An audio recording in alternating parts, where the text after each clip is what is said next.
नमस्कार दोस्तों, उत्तराखंड मुक्त विश्वविद्यालय के कम्युनिटी रेडियो हेलो हल्द्वानी में आपका बहुत स्वागत है। 91.2 मेगाहर्ट्ज की रेडियो तरंगों पर आप इसे सुन पा रहे हैं। कार्यक्रम चल रहा है आधी आबादी की आवाज़ और हमारे साथ इस वक्त स्टूडियो में मौजूद हैं उत्तराखंड की एपण गर्ल जो कहलाती हैं मीनाक्षी खाती इस वक्त हमारे साथ मौजूद हैं। रामनगर से यहाँ पर आई हैं। मीनाक्षी जी, आपका बहुत बहुत स्वागत है हमारे इस कार्यक्रम में। बहुत बहुत धन्यवाद आपका और आप सभी को मेरा प्रणाम। जी मीनाक्षी जी, इतनी कम उम्र में इतना बड़ा पदवी आपको मिली है एपण गर्ल की, कैसा लगता है कि बहुत जिम्मेदारी आ पड़ी है कंधों पर? हाँ, बहुत अच्छा भी लगता है, बहुत गर्व महसूस होता है कि जिस कला के ऊपर मैं काम कर रही हूँ उसी कला से मुझे एक नाम मिला है, इस तरीके से मुझे एक काम मिला है और सारी चीज़ें इस तरीके से आगे बढ़ रही है। तो जिस तरीके से कंधों पे जिम्मेदारी वाली चीज़ें बहुत अच्छे से होती है कि मुझे इतने लोगों का, मुझे पूरा उत्तराखंड का मुझ पर भरोसा है कि अगर कला की जिम्मेदारी मुझे इस तरीके से लोगों ने दी है तो मैं उसे बहुत अच्छे से निभा पाऊँ, अपनी लोक कला संस्कृति को पीढ़ी दर पीढ़ी इस तरीके से आगे को बढ़ा पाऊँ। क्या बात है। तो क्या सोचा था बचपन से ही कि कुछ, क्योंकि आप तो साइंस स्ट्रीम की रही हैं, फिजिक्स केमिस्ट्री मैथ आपने पढ़ा है इंटर तक, तो उसके साथ ही क्या एपण का शौक बचपन से ही आ गया था? हाँ, बचपन से ही जैसे देखते हुए आ रहे हैं, हर घर में उत्तराखंड के कुमाऊं क्षेत्र के हर घर में हम लोग देखते हुए आ रहे हैं कि जिस तरीके से हमारे यहाँ पे कोई भी संस्कार होता है, दिवाली है, त्योहार है, कोई जनेऊ संस्कार है, नामकरण है, किसी न किसी चीज़ पे कोई भी घर में शुभ कार्य भी हो रहा है तो जिस तरीके से हमारे घर में महिलाएं हैं, मेरे घर में मेरी अम्मा है, दादी है, कुछ भी हो रहा है तो व्रत भी हो रहा है तो घर में सुबह सबसे पहले हम लोग झाड़ू पोछा अपना सुबह का काम करके पूजा के लिए जब हम देवी का आह्वान करने वाले हैं, उन्हें अर्पण करने वाले हैं तो एपणों को निकाला जाता है। तो बचपन से ही ये सारी की सारी चीज़ें मैं देखते हुए आ रही थी और कला के प्रति जो आकर्षण था वो बचपन से ही पैदा हो गया था।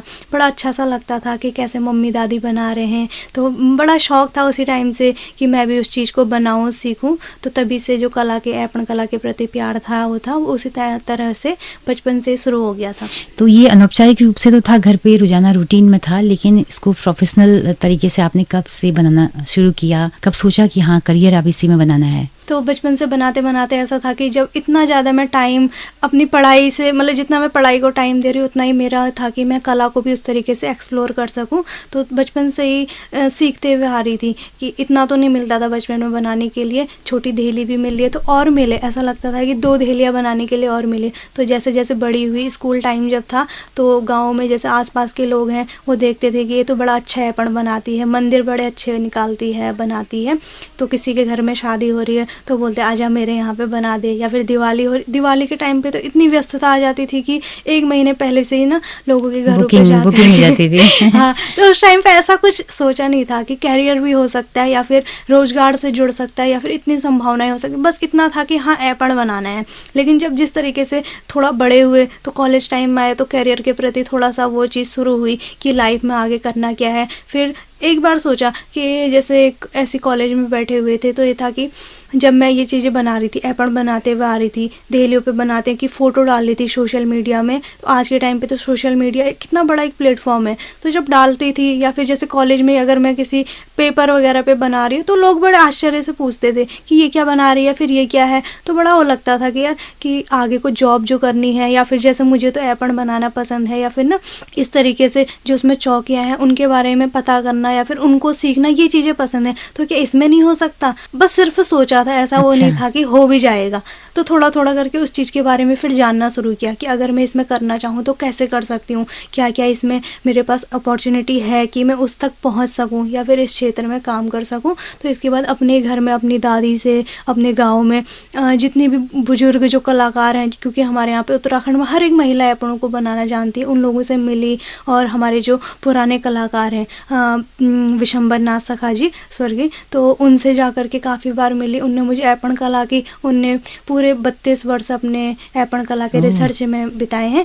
तो उनसे जा कर के जब मिली, उनने मुझे इतनी सारी चीज़ें बताई तो बड़ा अच्छा लगा कि इसमें तो बहुत कुछ है कि हाँ अब मैं इसमें काम कर सकती हूँ। तो तब थोड़ा दृष्टि खुली कि हाँ इसमें करने के लिए बहुत कुछ भी है और तब चीज़ें समझ में भी आई। तो फिर उसके बाद ये हुआ कि जब इतनी सारी चीज़ें सामने थी तो एक बहुत बड़ा एक कदम चुनना जैसा था कि मैं हाँ कॉलेज भी कर रही थी, साथ साथ में एक स्कूल में जॉब भी कर रही थी अकाउंट्स वगैरह का। तो वहाँ पे ऐसा था कि थोड़ी सी सैलरी मिलती थी, तो ये था कि इतने तक ही करना है या फिर अगर मिल जाएगी तो 10-20 हज़ार रुपये और मिल जाएगा, ऐसे तक के था। मतलब बहुत ज़्यादा ऐसी मानसिकता कोई बड़ी नहीं थी, या फैमिली का जो बैकग्राउंड है या फिर जिस समाज से मैं हूँ वो भी काफ़ी कुछ बड़ा नहीं था। ऐसा था कि स्कूल कराना है, कॉलेज कराना है, शादी करा देनी है, जॉब वगैरह ये सब मतलब करो, ऐसा नहीं है, बट इतना कुछ सोचा नहीं था। जी। तो फिर जैसे तो सरकार की तरफ से, उत्तराखंड सरकार की तरफ से कोई मदद आपको अभी तक मिली है, कोई प्रोत्साहन मिला है, कोई उनके साथ कोई कोलैबोरेशन में आप कुछ काम कर रही हैं, ऐसा कुछ है? सरकार से इस तरीके से डायरेक्टली तो नहीं, बट ऐसा था कि उनके जितने जैसे गवर्नमेंट के अंडर में जैसे नशा मुक्ति को लेकर के हमने काम किया, नशा मुक्ति को लेकर के, बेटी बचाओ बेटी पढ़ाओ को लेकर के,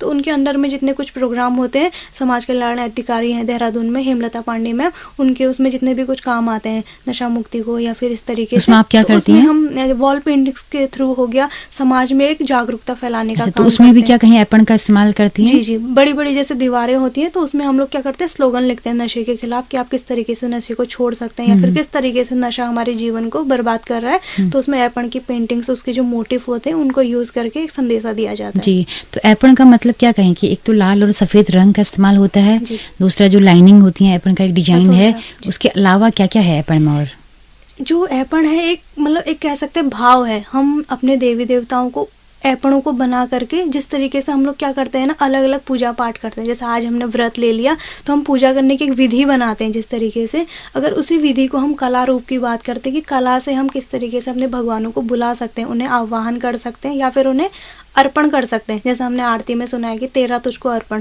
उसी तरीके से कला रूप में जब अर्पण की बात आएगी तो हम कला के रूप में बना करके उनको बुलाते हैं या फिर उन्हें कुछ देते हैं कि आप यहाँ पे हमने आपका आसन लगाया है। ऐपण में अलग अलग चौकियाँ, बिंदु, रेखाएं, भित्ति चित्र, बहुत सारी चीज़ें होती हैं। तो ऐसा है कि अगर हम लक्ष्मी माता को दिवाली के लिए बुला रहे हैं और हम कह रहे हैं कि आप आओ हमारे घर, संपत्ति, समाज सब में सुख संपत्ति फैलाओ, तो हम उनके लिए एक चौकी बनाएंगे, उनके लिए पीठ बनाएंगे। इस तरीके से ऐपण का सीधा सा मतलब है कि उनके आह्वान से, उनको बुलाने से, उनको खुश करने से। जी जी जी। मीनाक्षी जी, बहुत सारी गर्ल्स, बहुत सारी महिलाएं आज उत्तराखंड में ऐपण बना रही हैं, चौकियां बना रही हैं, जगह जगह पहाड़ी स्टोर किस्म की दुकानें भी हैं काफ़ी। तो आपका काम कैसे अलग है या आप किस तरह से देखती हैं कई सारे लोगों की इन चीज़ों को बनाने को लेकर कि अच्छा है कि सब लोग, ज़्यादा लोग बना रहे हैं या फिर कुछ प्रतियोगिता भी है इस फील्ड में? जी, काफ़ी अच्छा लगता है। जैसे ऐसा था ना कि स्टार्टिंग में जो चीज़ मैंने फेस की उस टाइम पे कि एक कदम बढ़ाऊँ ना बढ़ाऊँ, क्योंकि फील्ड ही नहीं है। तो जब 6 साल पहले इस चीज़ को जब क्रिएट किया कि एक्सपेरिमेंट कह सकते हैं, क्योंकि मेरे लिए तो एक बहुत बड़ा एक्सपेरिमेंट ही है कि मैं एक नई पीढ़ी को किस तरीके से अपनी लोक कला से या फिर जो लोग यहाँ से पलायन कर गए उनको किस तरीके से इस ऐपण कला से जो हमारी धरोहर है उससे जोड़ सकूँ। तो उसके लिए उस टाइम पे एक पूरी की पूरी टीम मैंने बनाई थी, मीनाकृति करके जो हमारी संस्था है। तो इस तरीके से उसमें लोगों को जोड़ा, अलग अलग क्षेत्रों से नए नए कलाकारों को, पुराने कलाकारों को जो कला के बारे में जानते हैं या फिर जो सीखना चाहते हैं। तो जो पूरी की पूरी टीम मिली, तो हमने इस पर बहुत काम किया पिछले 6 सालों से। जब आप हमारे काम को देखेंगे तो उसमें हमने ऐपण के प्रति जागरूकता फैलाने के लिए कि कैसे कैसे हम महिलाओं को इसमें जोड़ सकते हैं, सेल्फी कंपटीशन करा करके कि लोग इसको बनाना सीखें। आप हमारे सेल्फी कंपटीशन अगर देखते हैं तो हमने इसके 3 सक्सेसफुल जो है सीजन कराए हैं। उसमें क्या था कि सारे ही जो लोग हैं, गाँव से हो चाहे शहर में हो विदेश में हो, सभी इसको बनाना सीखें और अपने अपने तरीके से, कोई चाहे तो इसको स्वरोजगार की तरह अपनाए या फिर कोई इसको बना के बस ऐसी एक्सप्लोर करें, अगली पीढ़ी तक पहुंचाए। तो आज के टाइम पे बड़ा अच्छा लगता है कि उस टाइम पे तो इस तरीके से कोई फील्ड नहीं था, मार्केट नहीं था, लोगों तक पहुंच नहीं पा रहा था। तो ये सारी की सारी जो चीज़ें क्रिएट की हैं इसी वजह से की थी कि आज ऐपण इतनी आसानी से सभी लोगों तक पहुँचे और लोग इसमें एक अपना रास्ता चुने। और खुद हमने, मेरी टीम द्वारा और मेरे द्वारा, हमने अभी तक 20,000 महिलाओं को इसमें पूरे उत्तराखंड में ट्रेनिंग कराई है। अच्छा। ऑफलाइन तरीके से कि गांव-गांव में जा करके महिलाओं से मिल करके कि आप भी इसमें बनाओ, अगर हो सकता है तो आप हमें बना के दीजिए, हम उसको बाजार तक ला करके सेल करेंगे। या फिर आप खुद से उठिए। आप जैसे आप देख रहे हैं कि आज नैनीताल है, भीमताल है, अल्मोड़ा, पिथौरागढ़, कई राज्यों में आप कई सारी लड़कियों को देख रहे हैं। तो उनने हमसे सीखा है, पहले किसी ने सीखा है, कोई इंस्पायर हुआ है, किसी ने हमारे पेजेस वगैरह या फिर हमारे काम को देख के इस तरीके से इंस्पिरेशन लिया कि आज छोटी छोटी लड़कियां हैं, 12 पास करके है, फिर कॉलेज वाली लड़कियां अपने काम के साथ साथ उस चीज़ को बना रही है, उससे उनकी अर्निंग हो रही है। तो बहुत ज़्यादा अच्छा लगता है जिस तरीके से लोग बोलते हैं। और अपना स्ट्रगल भी याद आता होगा कि बुनियाद का जो पत्थर था। जी। तो अब आगे को क्या चुनौतियां लग रही हैं, क्या आगे के टास्क हैं आपके? जी, अभी ऐसा है कि थोड़ा थोड़ा करके लोग इसको जान रहे हैं, सीख रहे हैं। पहले तो ये चुनौतियां थी कि लोग जानते नहीं थे, पहचानते नहीं थे। अब ये चीज़ है कि लोग जान गए हैं, पहचान गए।